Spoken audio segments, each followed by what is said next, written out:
And we are live. Hi, everybody. Welcome to Let's Talk Teaching. This is our space to share, to learn, to support, and to just encourage one another as teachers. We have the enormous responsibility of just supporting young people and providing them with a safe space where they can learn and grow and develop.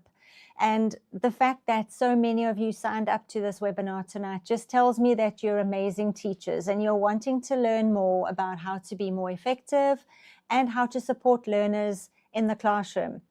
So a little bit about Education Services. My name is Dr. Philippa Fabry, and I'm the founder of Education Services. We're a support team that is there to support teachers.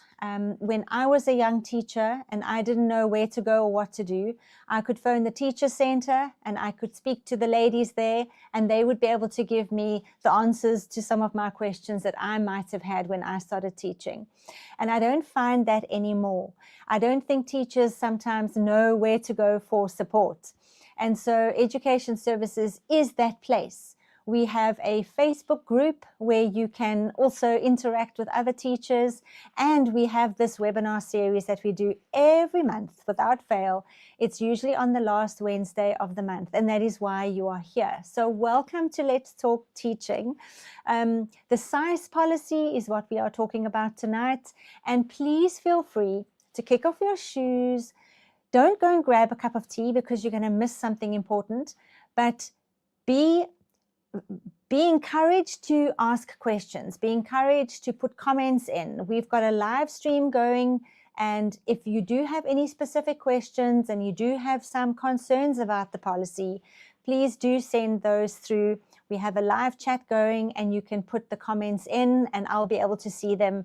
And if they are relevant to the conversation, we will certainly talk about those questions, or we'll save them to the end because we have a full hour. It's from 6 to 7. We will be talking about the policy for the first section, 45 minutes or so. And then we will chat about questions or comments that you might have. So without any further ado, I want to introduce Yvonne Nell. I was thinking when I first met you, Yvonne, I think you and I must surely be close in age. I don't know, maybe not.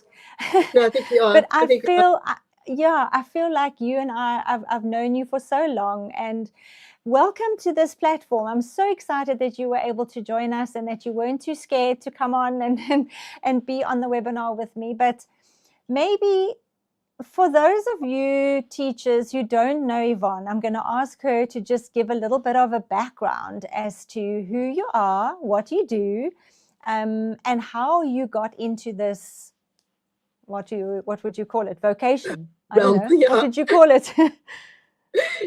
Realm. So my name's Yvonne Nell, and I'm a speech and language therapist by profession. So I actually qualified many years ago, and I started work actually at Cape Recife High School, which is a special needs school here in Port Elizabeth. And then from there, I moved and had my own practice, focusing mainly on pediatrics, because that is really the area where I feel I have relevance, and I enjoy working with children. But then, after a couple of years, many years of private practice, I just felt that I was missing something else. And then a job came open at the Education Support Center in Park Drive. They were looking for therapists to join them. So I applied for that job, and that is how I'm at Education Support Center. But I think what people don't always realize is that we are a team of people that sit. So our team has changed of late, quite recently actually, but we have an occupational therapist, myself, the speech and language therapist. There's also an audiologist, although I am also dual qualified audiologist. There is 2 psychologists at the moment, and a physiotherapist. And then those of you that do know Miss Mchisa, she's our specialist teacher.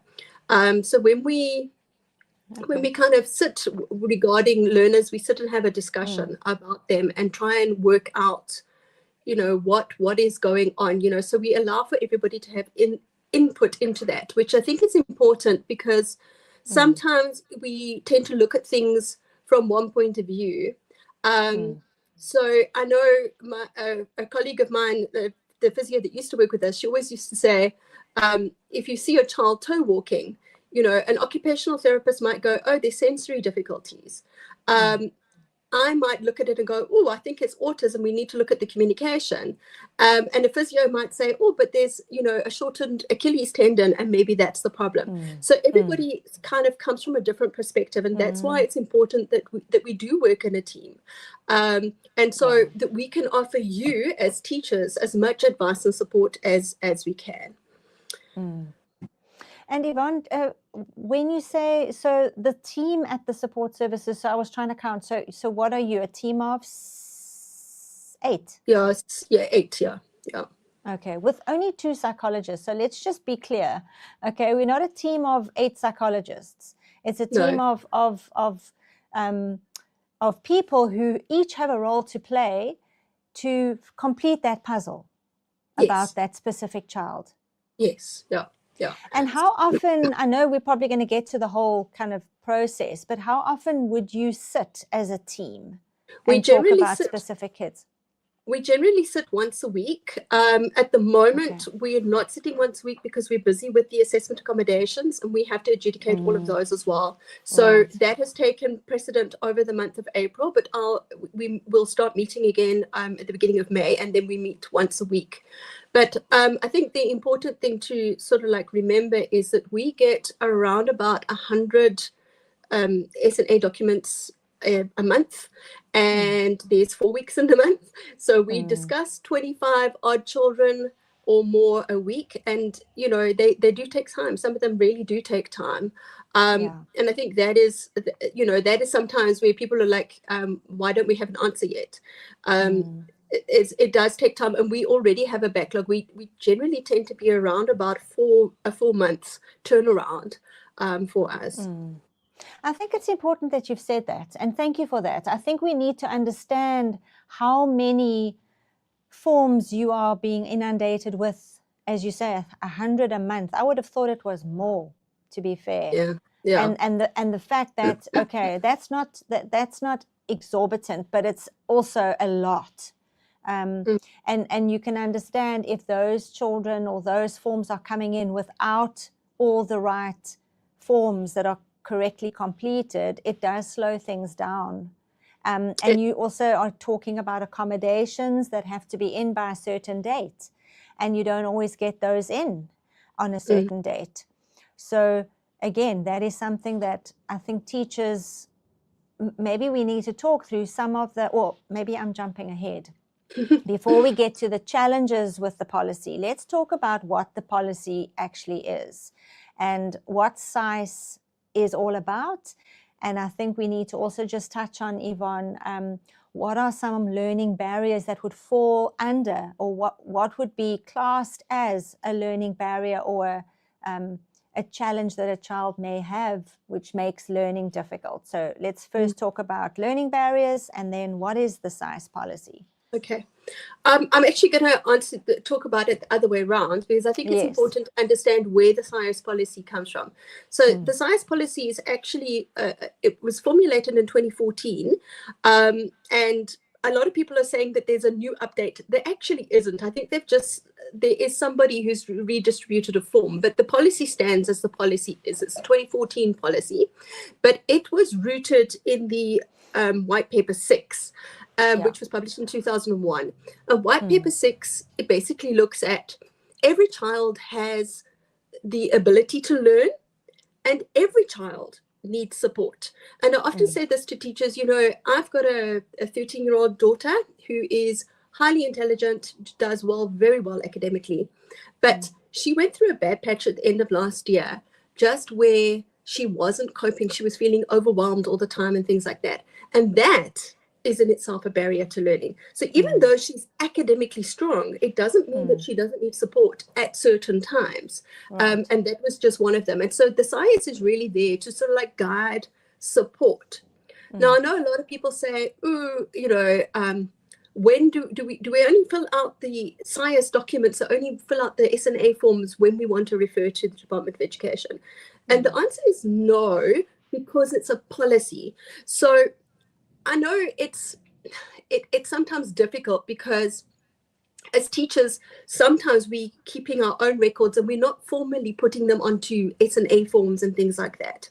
But the whole purpose of the S&A is really to identify strengths and weaknesses of a learner.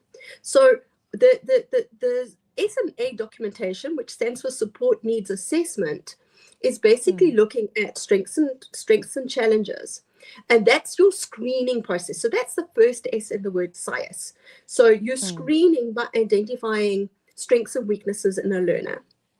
And then from there, you now kind of put those strengths and weaknesses together, and you identify what is the kind of main challenge or the main barrier for learning. So when you look at the SIAS documentation or the S&A documentation, you'll see that it actually talks about strengths in communication, strengths and challenges in communication, strengths and challenges in behavior, strengths and challenges in academics, and then in the environment and in the community, because we all know that environment and community actually do play a role.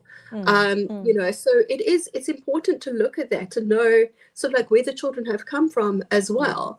You know, and another thing that, you know, I've often said to teachers is, we actually assessed an autistic little boy the other day, and he was able to actually pre-read. I mean, he was only 5, so I mean, we didn't expect him to read, because he could identify all of the sort of like symbols for shops and things.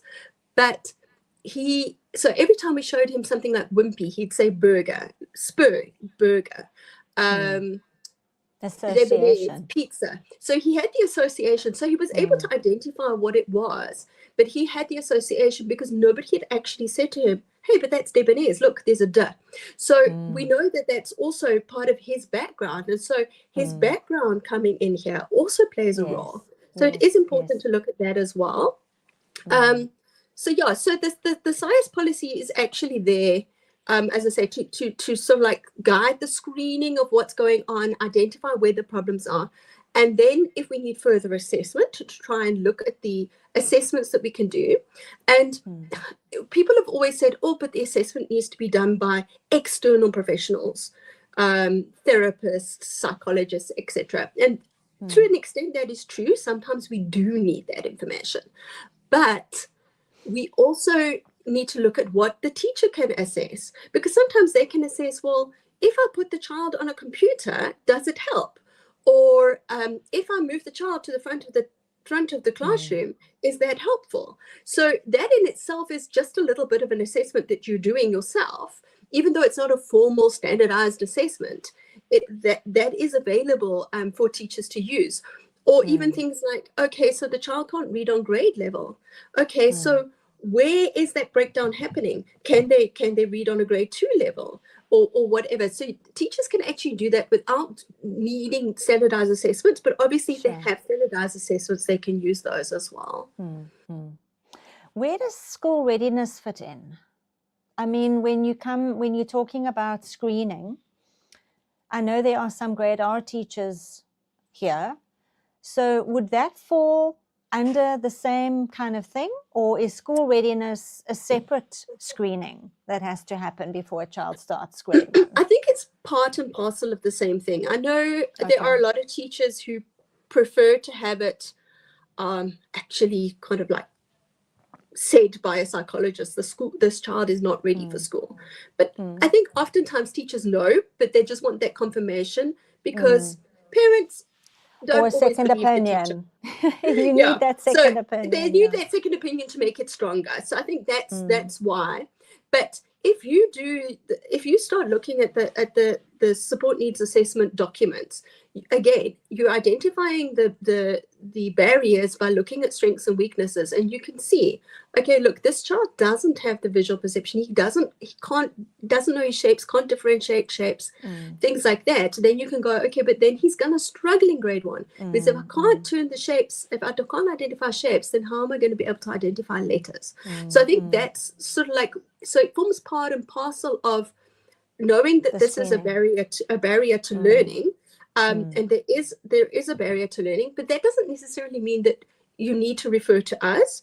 Obviously, if the child is going to repeat grade R in the year that they turn 7, you are actually supposed to apply through the Department of Education so that we can give a formal exemption, so that the child has been exempt from school for the year that they turn 7, and then we give them another year in grade R. Yeah, okay, that's a good point, because a lot of the time we don't know what we should do there, you know, because you can only repeat once per phase. So you don't want to use that card, just yet, because what happens, Yeah. But I suppose, so I think, sorry, I think just from that point of view, I think, and maybe it's because I'm a therapist, so therapists tend to look at things more from a developmental point of view. And so for me, I would almost prefer a child to repeat grade R than to repeat grade 1. And I know that some teachers beg to differ, and that's fine. But for me, it's like, because if the breakdown is at that that developmental level that happens before teaching and learning, we need to solidify that, make sure that that is really strong before we build on it. But I hear what you're saying, that yes, it's sometimes like, oh, but we maybe need to repeat grade 1. But I really feel that, it's the foundation is so important, and we need to get that right. And if you're going to grade 1 without those underlying skills, it's going to be a battle. Yeah. I think we must just quickly ask the teachers that are online, and maybe teachers, just pop in the comments, do you have a copy of the SIAS policy 2014? Just pop in the comments, yes or no. If you have a copy of the policy, pop it in the comments quickly now. It would be interesting to see, because I think a lot of the teachers were asking about, some of the comments I got was about training. I don't know how often, okay, there are quite a few coming in here. So we've got 3 yeses so far. That's good. A no, a yes. Okay, keep them coming. If you've got a copy, just say yes or no. We can give you a link if you need a copy, but let's just see. We don't want to, if you have a copy that you are currently using, that the school is using. Mostly yeses. Okay, that's great. So I was saying about the policy itself, and then the training. How often, Yvonne, are you training teachers? And are they attended? Is your training well attended when you do have? Yes, so we generally, when we do have trainings, they are well attended. Currently, we are not doing a series of SIAS training. We are basically saying if the schools need it, they can contact us and we will happily go and do it. But just because there are other issues as well, and we feel that most of the teachers have been trained, but it was a long time ago, so the newer teachers not so much. And I'll be honest, I find it boring training, but that's me. So I think, it's a case of, if you need the assistance, we are more than happy to come to you, go through the forms with you, if you've got a specific child, or just do a general training. But yeah, I see there was a comment now that not all teachers actually have it, and only the LC teachers have it. Well, let's pop the link in the comments anyway. So we are going to put the link to the policy in the comments, and you can click on that link. Don't go away from the webinar now, but you can just find the policy online and download it. Are teachers not employed by the DOE allowed? Okay. Yes, yeah, they are allowed. You registered to SIAS, and so therefore you need to get your SIAS accreditation. So you are welcome to attend all trainings. Okay. I was told by a primary school that the rule of only 1 repeat in foundation phase is falling away. Is this true? I haven't heard it, so I don't know. I haven't heard it. It is a catch-22 in the sense that the reason that it was brought about was so that you don't end up with large age cohort or a large age gap. So you're not sitting with young children, with old children in the class. And that with inclusion, what they're trying to say is that you should stay with your age cohort, and that then we should adjust the work for you. And I think that is really where teachers really struggle. It's not really Yeah. the SIAS part of it that they struggle with, but it's implementing. How do I Implementing it, support yeah. this learner? Yeah. Mm. The answer to the school readiness forms, I can send you that. I'm just not sure if you're looking for school readiness forms. The form that we use is just the application for exemption. We don't actually have a checklist for school readiness. Some of the people have been trained using the Optima, but there are a number of assessments out there that do school readiness, and obviously psychologists can also do a basic developmental assessment that will then give you an indication of whether a child is school ready or not. So, but if you're looking for just the forms where you apply for exemption, I can definitely send that through. Is What that I would what you're do looking for, Renee? Just say in the comments, is that what you're looking for? Are you wanting the checklist, or are you wanting a school readiness screening? Are you wanting the SNA referral form, or are you wanting the school readiness checklist? Just let us know. We at Education Services, we actually also have a SIAS accredited teaching course for school readiness. So that is also something that we can come to the schools and do. It's a screening. We're happy to share the screening and the checklists. We don't do the full school readiness evaluation, but we can do a screening. May we? use Maybe the Optima. Optima? You can use the Yeah. Optima if you're trained in the Optima. I mean, but most of these tests are like semi-standardized, standardized. So you need to have some kind of training to know what you're allowed to do and what you're not allowed to do. But yes, you're welcome to use the Optima. The Optima is a nice way to basically show the parents, you know, this is where your child is falling down. This is what we normally expect. And this is where there's an area of concern. And it might just be beneficial to either get in a therapist, because Optima is quite good at showing you where you kind of like now need support. So then you might need to look at a therapist to just start closing up those developmental gaps. I'm going to talk a little bit about the checklist that we've got as well a little bit later. So stay tuned. I do have a file that I'm going to share where we've got perceptual checklists, or we've got checklists, we've got perceptual tests. There's some screenings, there's some diagnostic tests, and some standardized tests that teachers can use. So stay tuned for that. I will share that in a while. So I don't know if there are any more questions with regards to the SIAS sort of process. But let's start with, so Yvonne, you said that there are SNA forms. So in other words, let's talk through each stage. SIAS, let's talk through each stage and sort of how long each stage should go on for. Okay. So I think, first of all, I just want to kind of say, those that have indicated that they've got the SIAS, the question is, do you have the actual policy, or do you have just the forms?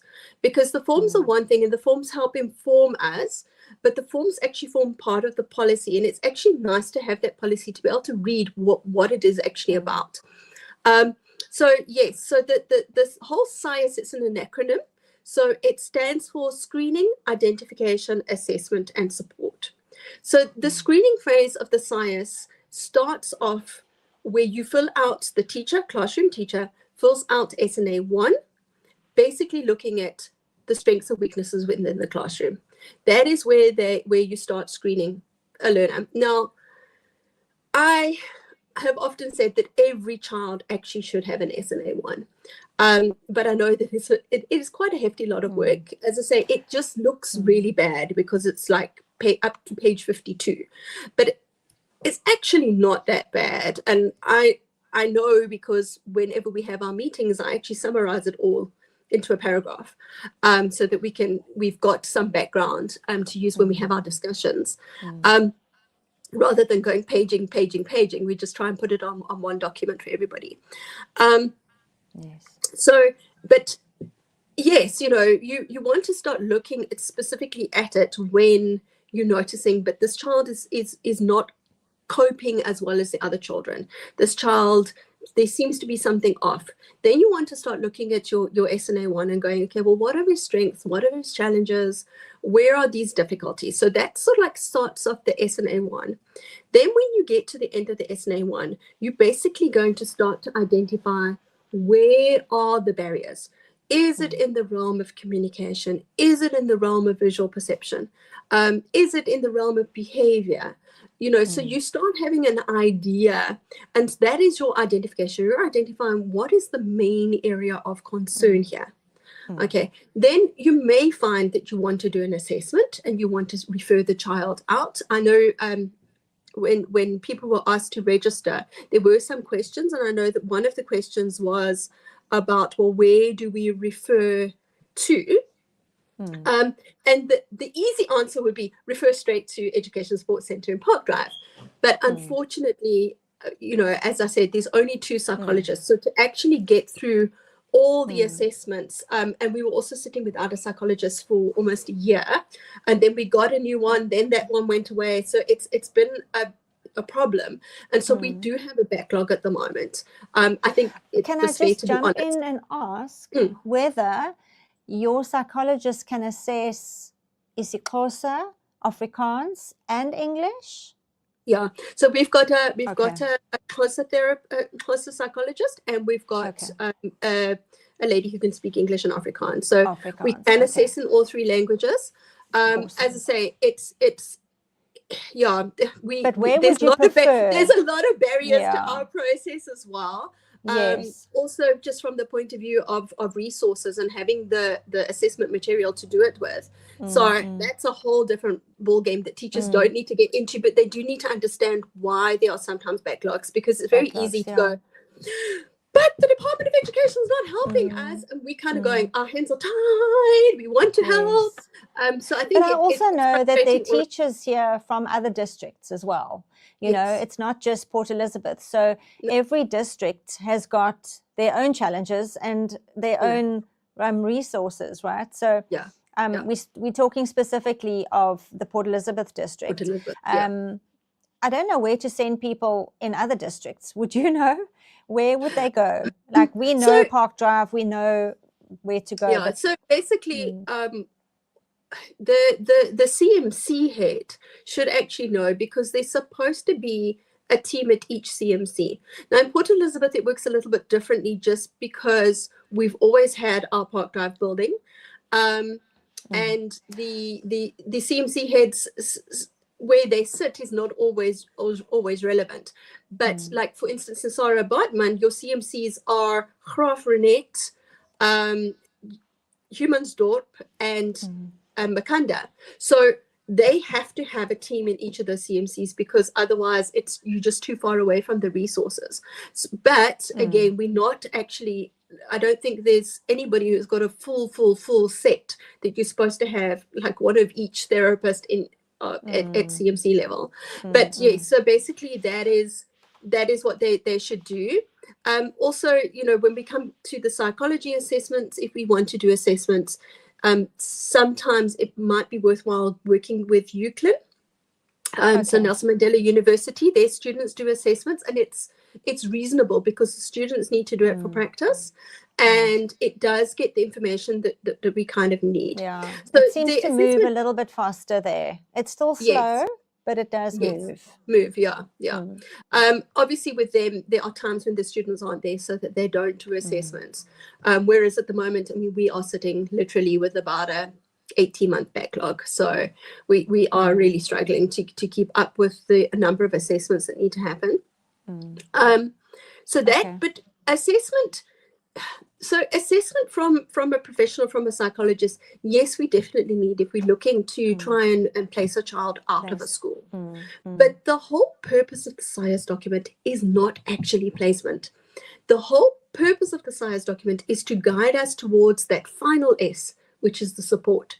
And support is not only at a special needs school. Support can happen at any school where you start looking at, how can I help this child overcome their barriers within the classroom? What can I change that allows the child to have better access?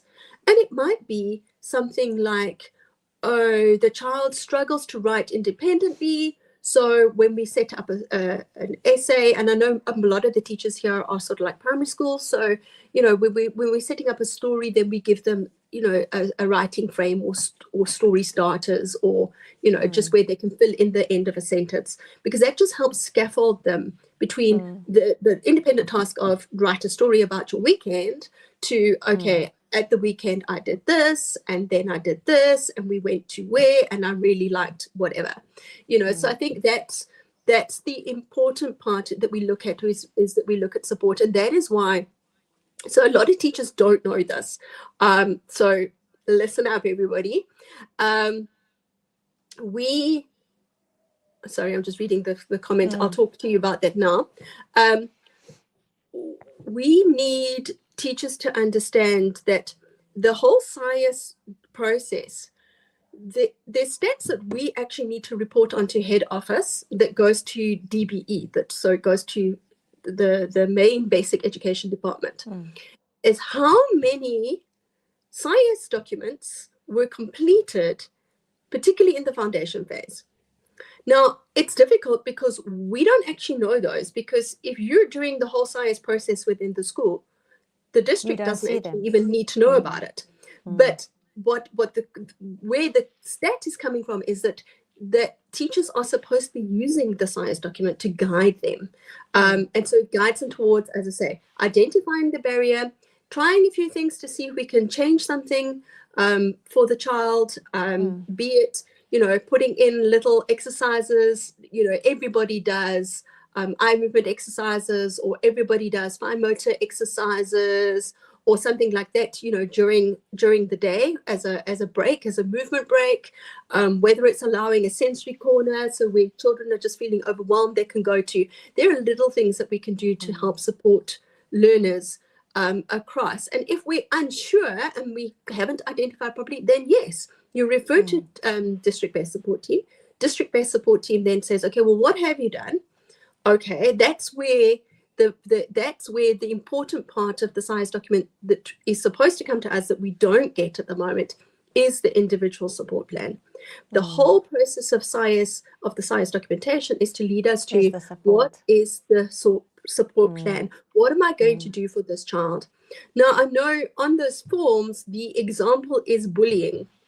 So because of that, we often get comments on bullying, and we're going, but nowhere in the SIAS documentation did it say that there was bullying as a problem. So the individual support plan needs to go to where is the problem. It needs to speak to that. And, again, if you've identified strengths and weaknesses, you can work with that. And if you don't know what exercises can I do to strengthen this child's fingers, well, ChatGPT is also your friend. Things like that. So there are a lot of resources. We are living in such a technological age where there are a lot of things available, resources available. And I know we don't always want to spend our own money, because I know teachers end up spending their own money. Yes.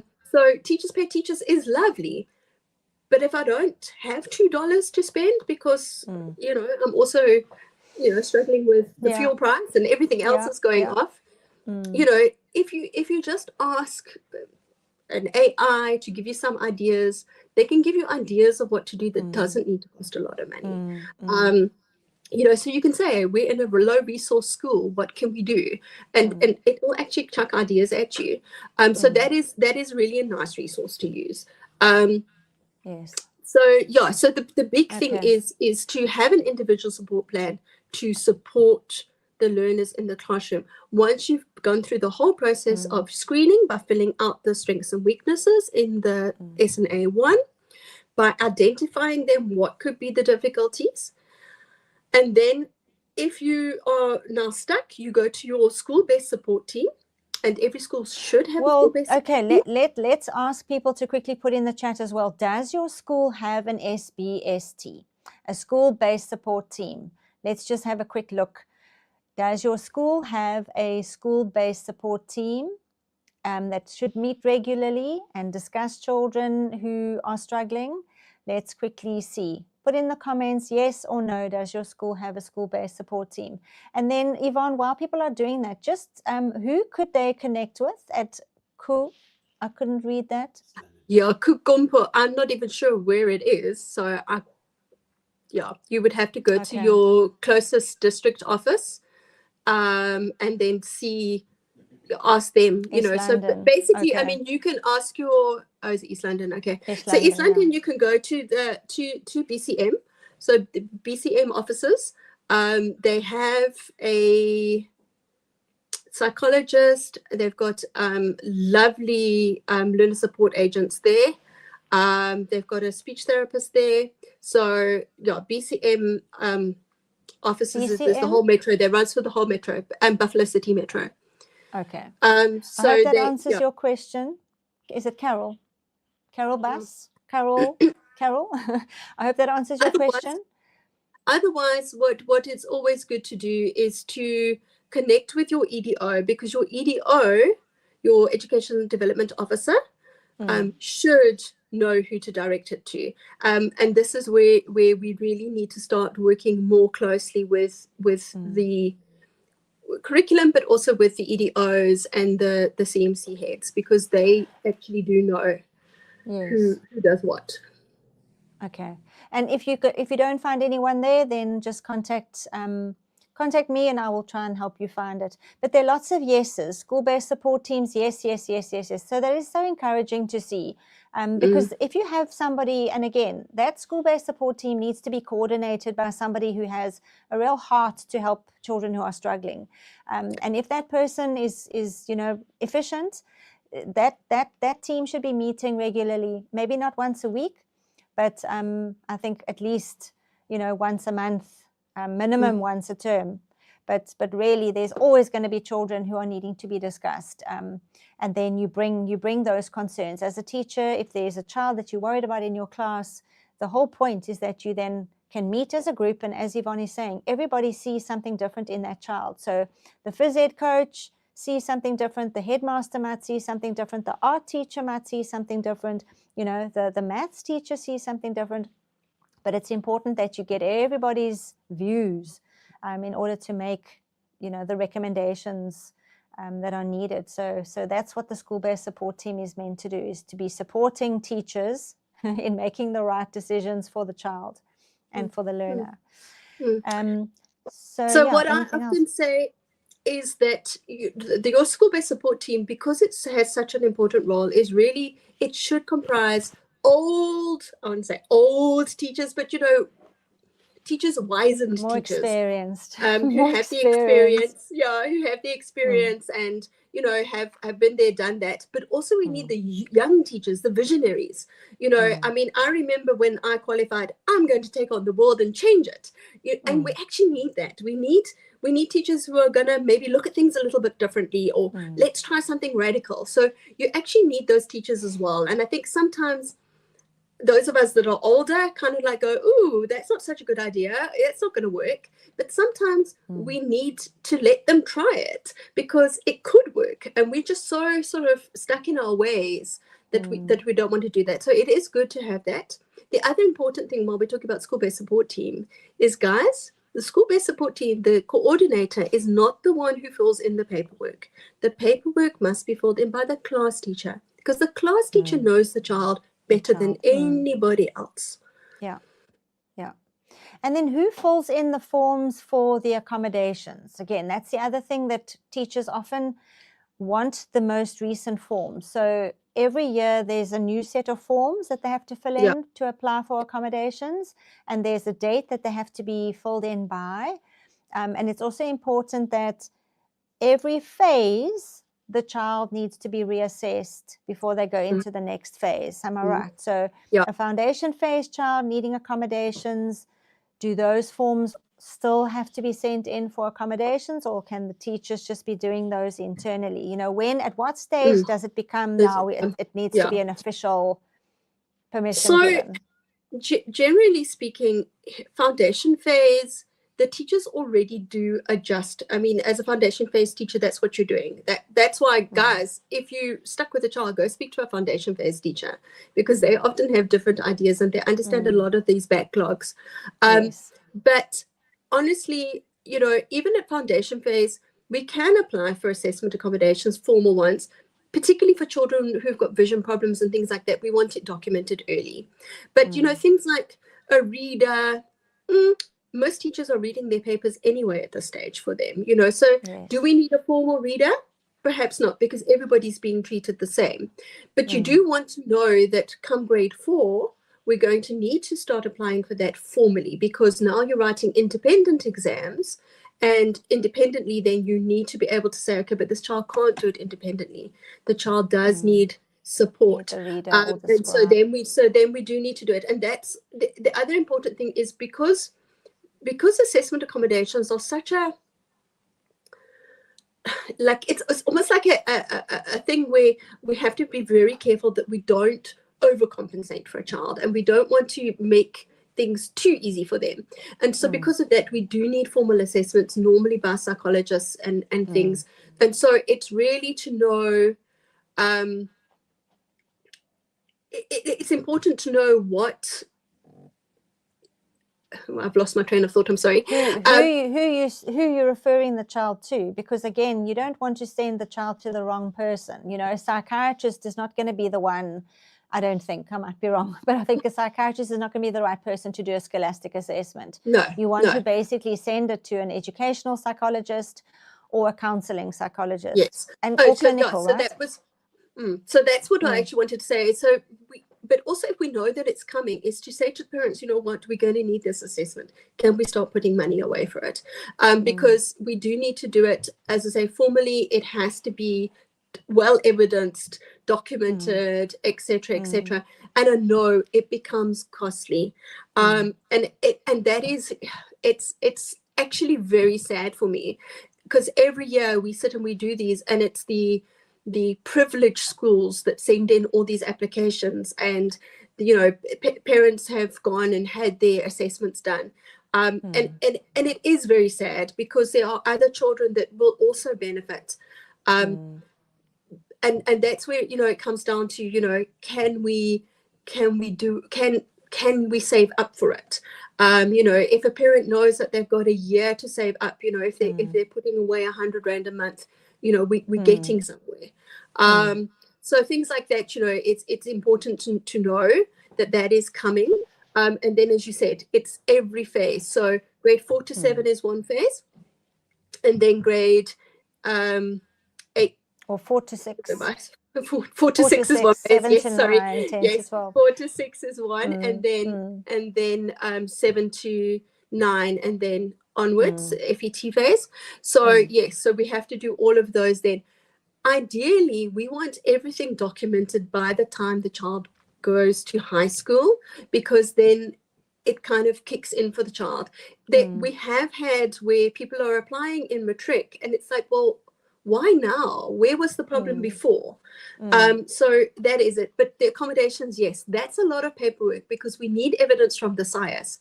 But again, if you filled out S&As for this child before identifying the barrier, you've already done that. All you need to do is just have it to be re-signed with, you know, today's date, and that I've discussed it with the parent, and the parent signs with today's date. Doesn't matter if it was signed previously, but they're signing, yes, we agree, this is still a problem. Yes. There's a question there, where can we do training regarding accommodation? So I don't know if your team does training, but I do know of someone who does training as well. Yeah. So it depends on the training that we want. We did this year, we did for all CMCs, all circuits, we did training on what is assessment accommodations, how do we apply, all of that. If we're looking for training for accommodation providers, readers, scribes, prompters, those types of things, we can do that. We actually do have a SIAS accredited course for that. But again, Seki also does it. Sakai, yeah. And you guys do it. So any one of those platforms will generally give you this for training the accommodations providers. But if you just want to know about what accommodations is and all of that, you can basically just drop me an email. It's in the policy though as well.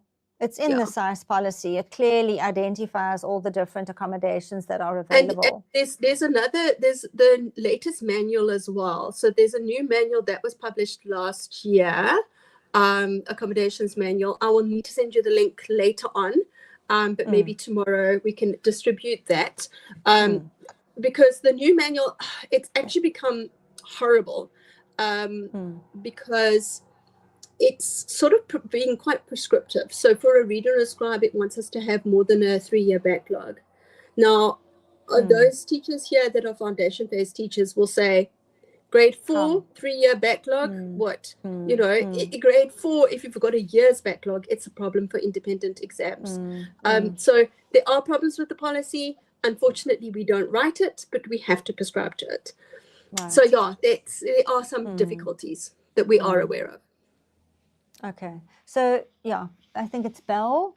Just drop me an email and I will help you with that and the manual that Yvonne spoke about. So tomorrow you'll get an email, a follow-up email after this webinar with just some resources that we're going to provide as well. But guys, this is now the opportunity to just drop any other questions. I do have a few here that have come in from the form that you filled in to register. So I'm going to be putting those up now. But I wanted to just talk about the file. So Yvonne spoke about screening, identification, assessment, and support. So I've been doing remedial therapy I qualified in 99. So I've been doing this for a very, very, very long time. And in all my years of doing academic assessments with children, I have grasped and grabbed and pulled screenings and assessments and tests and put them together in a file, which has made it a lot easier for me, but I want to share that with you. So I'm going to show my my file. It looks like this. I've made it this way. I've made it very easy. It's called the class teacher's assessment file because you are the class teachers. So you don't need a special qualification to be able to screen and identify children with barriers.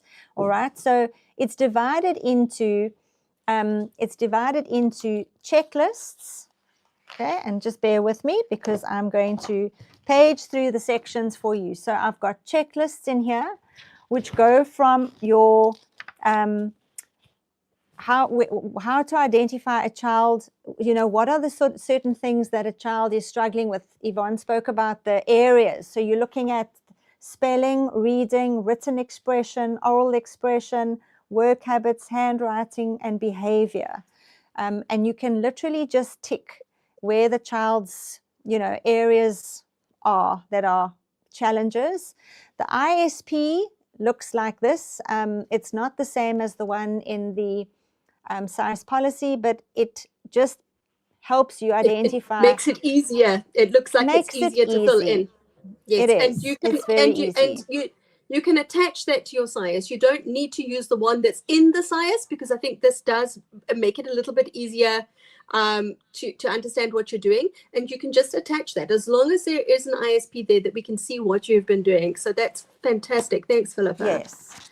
And then things like useful checklists for teachers for visual problems, hearing problems, writing problems, reading problems, just simple when to identify and when to refer for occupational therapy. There's a checklist there. When to send to an optometrist to possibly look for eye issues, auditory and hearing issues. These are all the checklists in this first section. And then we move to the perceptual tests, which are more for your grade R teachers and maybe early grade 1 teachers. All your perceptual tests are in there. It's looking at these kind of things, which I'm sure you've seen before. Closure, all these little tests. And then we move on to your reading tests, okay, which looks at sound recognition. Do they know their alphabet, their phonics? Everything is laid out beautifully. And then we move on to the reading tests. And I've got diagnostic tests and standardized tests. So some of the standardized tests, there are norms where you have to kind of add up the score, and then you look at a table and you work out how many years behind the child is with reading. So I've got the Chanel, I've got the UCT, the Neil, and then the spelling tests are there. And again, I've got a few. I've got the one that everybody knows. I think it's the UCT one, but then there's also the Crevier and Hauptflecht one, the Chanel spelling test, and then we got maths. All right, so math tests, very basic tests for a grade 1 child, and then they get a little bit more tricky for your foundation phase, moving up to the intermediate phase tests, something like that. And then also the Ballard, the 1 minute reading, 1 minute maths plus minus times and divide. There's a sifting test, which is very nice to see how many concepts they are able to do. And story sums, diagnostic tests, and they are all in here. And then the last little section is, can they write a story, and you assess their spelling and their ability to make good sentences and use punctuation. So this little file is a PDF that you can download and use, or you can order it like this as a hard copy. So I went and quickly just made a QR code. So can we put up that QR code? It's really just something that you can scan. It's a little registration form. If you want to order the test, you say you want the PDF copy, it's 250 Rand, or you can have the printed copy and it gets couriered to you or shipped to you. It includes the shipping costs. We just use a Paxi, and it comes to you, to your closest PEP, and you can pick it up. So this is the hard copy. It looks like this. It comes ring bound with a plastic cover, or you can just order the PDF and you can just print them. It's 126 pages all together in a one-stop shop, one place. And I could not do without this test, this book. It's been my life. So if you are wanting that, you can just scan that. But I'm happy to make that available. And it's something at least that you can use to screen and identify. If you are wanting the assessments and you're wanting more than just what this file gives you, then again, contact me. We've got lists of psychologists who do the proper assessments. We sort of know which psychologists are able to see a child relatively quickly, that there isn't a long waiting list for you to have that done. And I think psychometrists can also be included. You know, psychometrists are very good now. They can also do academic assessments, and they can do the cognitive side of things as well. And it sometimes just works out a little bit cheaper. Yeah, the psychometrists are a little bit less less expensive. So I think, if a parent it's just also important to explain to teachers the difference. So a psychometrist is basically trained to do standardized assessments. Their big sort of like thing is not to make the diagnosis per se, but to identify the problem areas. And that's fine. That's all that anybody really needs, unless it's a tricky thing where we're going, are we looking at autism? Are we looking at ADHD? Are we looking at anxiety? Is it all overlaid? Then we need to look at maybe having a clinical psychologist look at it. But if we're just looking for a pure scholastic, what is happening with the child? What does the intellectual sides look like? They look at the different areas of intellect.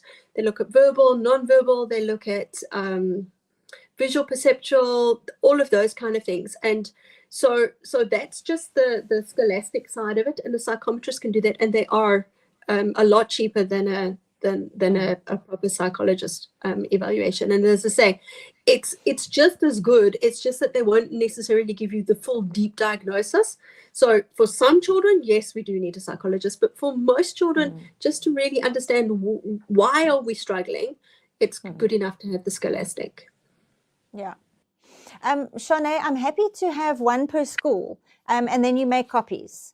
I just don't want it being shared from school to school. So if your school buys a copy and keeps it for other teachers to use in your school, that's fine. But I think it's 250 Rand for the school's copy, and you are more than welcome to make copies from that for the school, for that particular school. Yeah. Are there any auditory checklists included? There are, Zatsume. There are hearing and auditory perceptual skills, what is normal in the certain age groups, and signs of possible hearing, auditory perceptual differences. I don't know if you can see that. There's the test that you stand behind the child and you say two similar sounding words, and they must be able to identify if the words are the same or different, like tub and tug. So you stand behind the child and you read the two words, and they've got to say whether the words are the same or different. Lack and lick. That's an auditory discrimination test. So yes, there are some in there. And again, it's really just screening. If you screen a child using an auditory discrimination test, sorry, I don't know which camera I'm looking at. If you are just screening for auditory discrimination and the child does poorly on a screening test, that is when you then refer to the audiologist for the deep dive. Remember, teachers, we're just screening. We have a hunch that the child might not be hearing correctly. So let's grab a screening. Let's see what comes out. And then, oh, okay, I do suspect that there might be wax buildup or the child might not be hearing so well. Let me send them to the audiologist. Or, I mean, speech therapists can't really assess for hearing issues. It's an audiologist that does the hearing. And then the speech therapy is for the correction if there is an issue that gets picked up by the So yeah, I can't scan the QR code. Yes, sorry, Yvonne. Annalise, so tomorrow morning you'll get an email. I'll put the link to order the form in the email as well. Sorry, Yvonne, go ahead. No, yeah, so I think, yeah, that it is sometimes difficult to pick up, you know, what is the problem? Is it a speech problem? Is it a hearing problem, etc., etc. So yes, you know, you can refer to your clinic, the nearest clinic you can refer to, and they will make a referral to audiology, to DOH Audiology, a provincial hospital. But sometimes with the discrimination error, it might not be a hearing error per se, but it's good to have the hearing checked out at that stage. So generally speaking, we do like children sort of like at least to have a screening in grade 1 of a hearing test, just so that we get an idea of, you know, how well are our ears. But obviously there are things like wax buildup and things where there's plugs. And again, that can actually these days can be done at the clinic, and the clinic will just syringe the wax. So, yeah. But I think it's good. I know back in the day, the audiologist used to come and screen all the kids. It was sort of routine once a year. Yeah, that was all nice. The grade ones would get screened. That was nice when Education Support Centre, I think there was about 11 speech therapists or speech correctionists, they were called at that stage, and they used to do all the screening and everything. And there were about 11 of them from park drive officers. And now you're stuck with me. and eyes. I think the optometrists, they used to, or not the optometrist, but I think it was the school nurse. The school nurse used to come and do all the eye tests. Yeah. But there are school nurses still that do go around. Integrated school health nurses, they do basic visual screening. They do some auditory screening as well. We're trying to train them a little bit better so that they could do a little bit more there. But yeah, we don't always see them, and that is the difficulty. But there are definitely support things out there. And then Philippa, I'll drop my email address so that people can just get hold of me as well. Sometimes, you know, you're like, oh, I don't know where to go. Just ask a question. You're welcome to email me. I will be honest, it does sometimes take me a day or so to get back to emails, but because I do have a full caseload of therapy kids as well. But yeah, you know, I'm really, this, as I say, is a passion for me.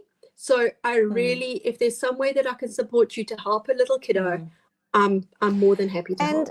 And Yvonne, I must honestly thank you for the fact that it's a passion for you, because you've always been very prompt. If I've sent you a WhatsApp or if I've sent you an email, you've always been on the ball with that. And I know how busy you are. But on behalf of all the teachers in Port Elizabeth, I just want to thank you for everything that you're doing, because I know it's not easy. I know you have a lot of challenges, and a lot of the time you feel like you're swimming upstream with a rock tied onto your legs. But thank you, and thank you to your team. I hope when you speak to them tomorrow, we are very, very grateful that we have a support team that we can contact. We know where you are. We can go and knock on the door. Yes, you can. Somebody will be there. So, yeah, I just wanted to say thank you. I mean, the fact that you and I have walked this long road, we both have this sort of passion for learning barriers. And It's been fantastic to have you on the other end of a phone or an email. But I think we've got like 2 minutes left, so I'm going to sort of whiz through the questions. Please do include, can you include some screenshots of pages that we can show? Sumaya, yes, I will. On that order form, yes, actually, I'm going to do that. I'm going to take some photos and pop that into an email. I think that'll be helpful. Thank you for that. I'll do that tomorrow. So please send other questions through if there's anything that we haven't answered or anything that you feel hasn't been clearly explained. Now is your time. The last sort of 2 minutes or so, we'll take questions. But I want to look here. There was a question about if we identify a child, who can we send to for professional screening and support?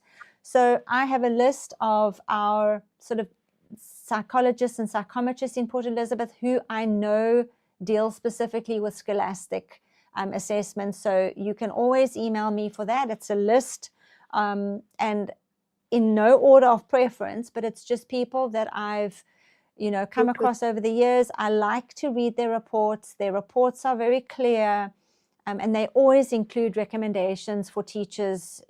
It's not just about, okay, these are all the problems, but now what?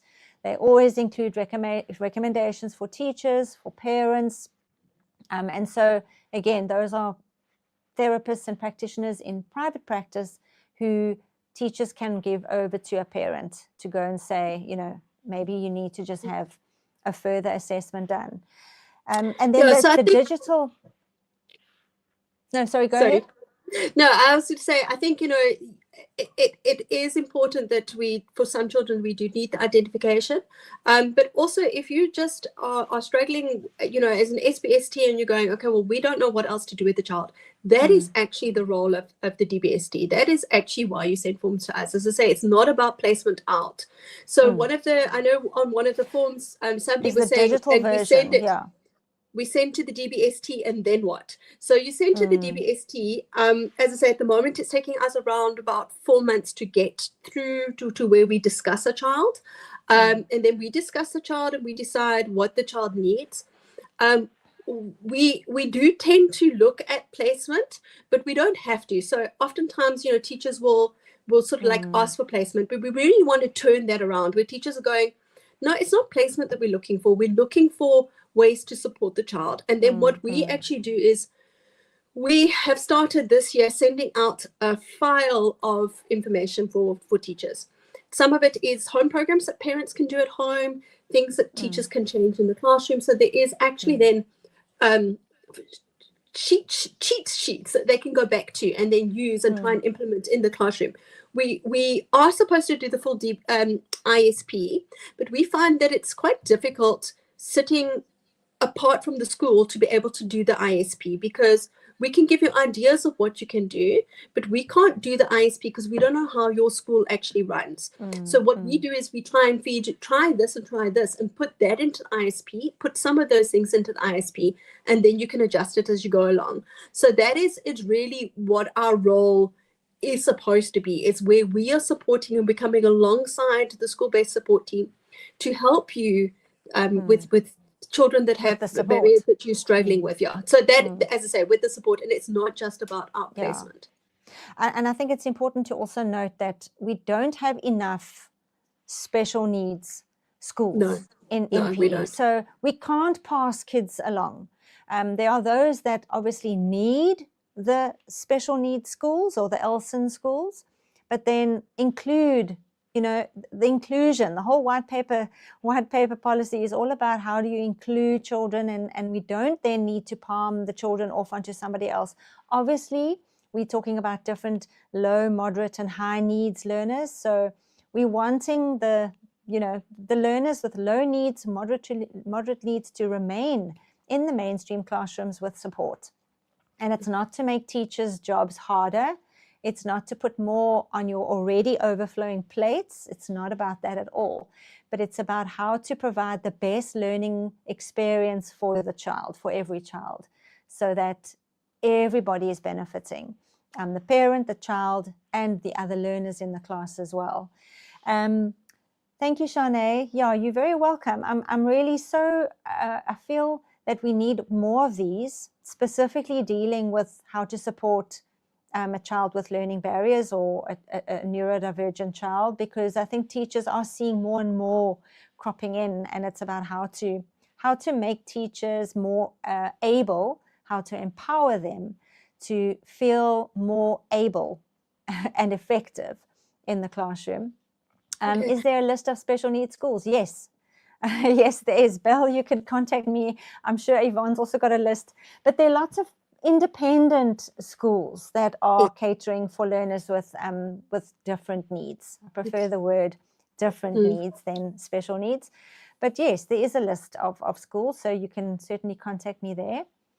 Did you want to say something there, Yvonne? No, as I said, I can send you the list of DOE schools, but it's also important to note that placement into DOE schools, into the special schools, is actually done through the Department of Education.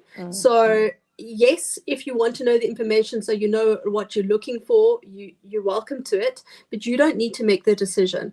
If you just feel like, oh, these are barriers, we feel like it's too much, then you send it to us, and then we say, okay, yeah, we think that this child would be better placed at such and such a school.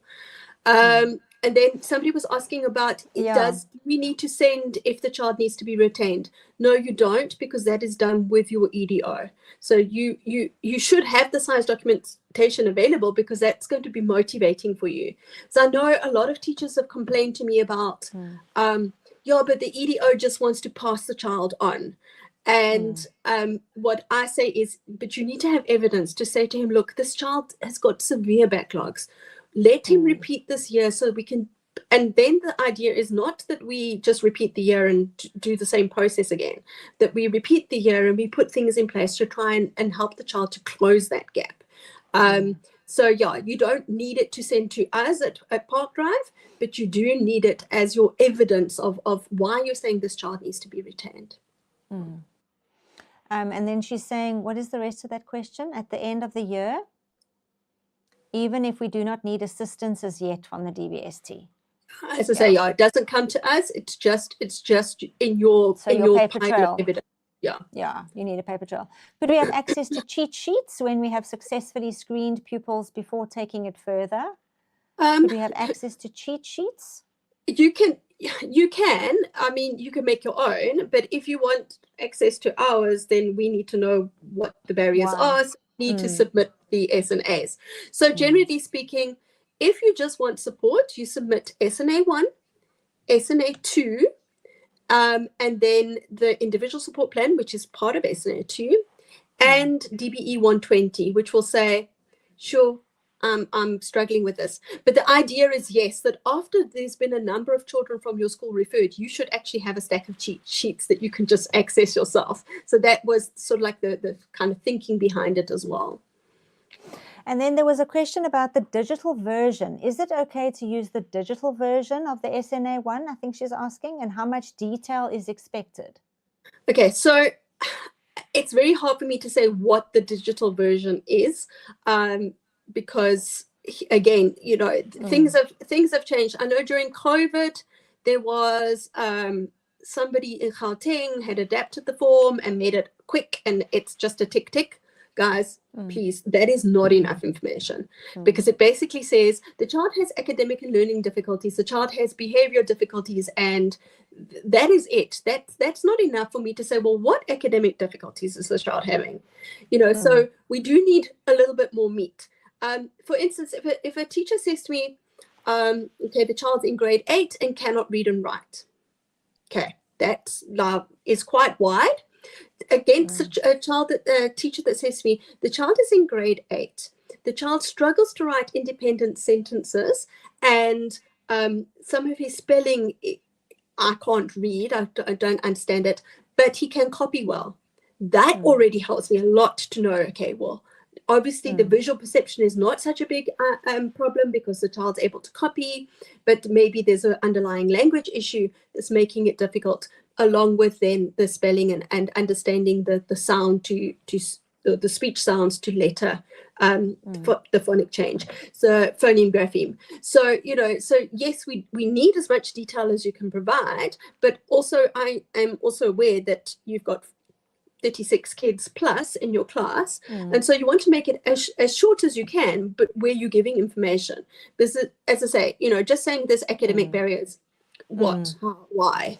But if you give me more meat, more detail, we can get more evidence. We can get more into where the problem is. And that's why the SNA documents aren't supposed to be we filled this out because next week the DBST is visiting us and we want to give them the 36 SNAs that we've got.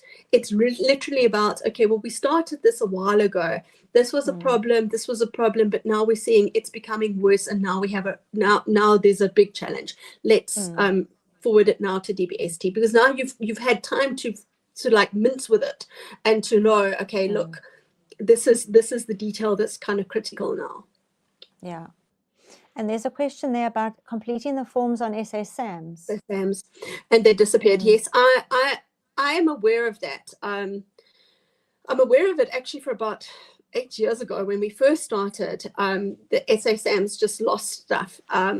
So yeah, what I think some of the schools do have a digital version that's not SAMs, but if you do it, I would recommend that you print it just so that you've got a copy. And also, by that token, it's always a good idea to keep a copy of the child's SIAS documents with the child's file. Even if you're sending us a copy, keep a copy on file, because then, it forms part of that whole handover at the end of the year. This is the barriers that this child was experiencing, or these are the challenges that we had. And so that the next teacher can see and be prepared for it and pick up the child, so that there isn't a break in the support that the child is receiving. And Yvonne, would you prefer teachers to actually drop off the copies, a hard copy at the office, or is email fine? Email is fine, but it sometimes gets difficult. I'm sure teachers around here know that sometimes we have difficulty with electricity. So obviously then it's a problem to print. And like, I know I get a lot of them and I don't mind. It's just that, again, it's a resource thing. For me to actually now have to copy it onto a stick, go upstairs to go and print it, bring it back down, make sure that it's all there. It just takes a little bit of extra time. So it's easier if they drop it off, because admin can easily quickly check it, and then it doesn't take away from my professional touch time. But as I say, if you can't get to us and it's urgent, by all means you can email it. I'm not saying don't, but it is preferable if you drop it off. I think the benefit of the email is that you've got a record of when it was sent. Yes. Because a hard copy can always go missing, whereas an email, you can go back and say, no, but the email was sent on such whatever and such a date. Yeah. So whatever works. But I think we've gone through everything. I think maybe the final word, is there anything that you want to leave teachers with? Final words on this whole process. How could it be improved? What could teachers do to make your job easier? Yeah, I think that my kind of parting thought would really just be to say hats off to the teachers. I know that it's not an easy job. I think all of us who work in the education field are not working in an easy job. But it's just remembering why you became a teacher, and remembering, that passionate young new graduate and what you wanted to do with that. I know at the end of Rita Pearson's video clip, where every child deserves a champion, she always says, we are educators, we were born to do this. And I think that's important to remember. And that gives me goosebumps every time somebody says that, or I hear that little clip on that video. I just get goosebumps, because it's not a job, it's a vocation. And if you're finding it sort of that it's not giving you joy, yes, with all the challenges that come along with dealing with young people and parents and admin and all of that, but you should still start each day with a clean slate. And okay, this day is going to be better than yesterday. Every day should be a new dawn and new possibilities. Renee, I agree. Hats off to you, Yvonne. I think what you're doing is amazing. Don't ever retire. Please don't ever leave. You're not allowed to. Thank you, guys. Thank you. It's nice to hear the support, because I know sometimes it's it goes crazy in our office. So sometimes we also feel like we're not really swimming, and we're just sort of treading water. So it's very nice to hear, and I'm so grateful for the teachers that do pop in and say hi, and just it's just nice to have those relationships. Yeah, I agree. I think it's important to have that personal connection as well. It's fabulous. I think we need each other. So tomorrow morning, just to recap, I will send an email with any resources that we spoke about. I'll include the link to where you can find the SIAS policy. I'll include Yvonne's email address. We'll include the list of people that do psychological assessments. And have I left anything out?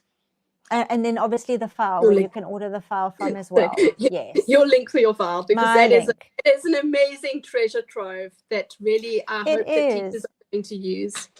It is, and it's so easy. It's really very easy to use, and it's a manual. You know, it's a manual that has got all those sort of screenings and tests in that you can use. So thanks everybody. Yes, please do join our education services group on Facebook. You can just Google educational services and it will come on there, or not educational, education services. You can Google that. And next month, we'll have a different topic. So whatever topics you think we should have, by all means, send your ideas through. Do you want more on learning barriers and supporting children with different needs? Do you want to follow up on the SIAS policy? Do you want part 2? Do you want something specifically around accommodations?